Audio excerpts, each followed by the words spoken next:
நிறைவுக்கு ஒவ்வொருத்தரும் ஒவ்வொரு அர்த்தம் வச்சிருக்காங்க. ஆனா அந்த நிறைவுக்கு உண்மையான அர்த்தம் என்ன? ஒரு சிலருக்கு புது வீடு வாங்குறது, கார் வாங்குறது, தொழில் ஆரம்பிக்கிறது, இந்த மாதிரி பல பல மன நிறைவு கொடுக்கும். ஆனா இன்னும் சிலருக்கு ஒரு நல்ல காப்பி கொடுத்தாலே போதும், அதுவே மன நிறைவு தந்துரும். இவ்வாறு ஒவ்வொருத்தருக்கும் ஒவ்வொரு மாதிரி மன நிறைவு தரக்கூடிய விஷயங்கள் இருக்குங்க. ஒரு சிலர் குடும்பத்தோட உட்கார்ந்து ஒரு அரை மணி நேரம் பேசினாலே போதும், மன நிறைவு கிடைச்சிரும்.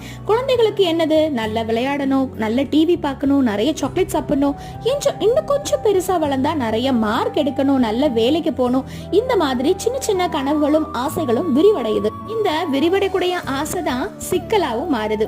மன நிறைவு மன அமைதிக்கு காரணம். அது உணரும் பொழுது உடல் நலத்துக்கும் மனநலத்துக்கும் நன்மையை தான் விளைவிக்கும். எப்பவுமே நம்ம எதிர்மறையா யோசிக்காம நேர்மறையா யோசிச்சாலே போதும், மனுஷங்களும் சேருவாங்க, நம்ம மன நிறைவும் அடையலாம்.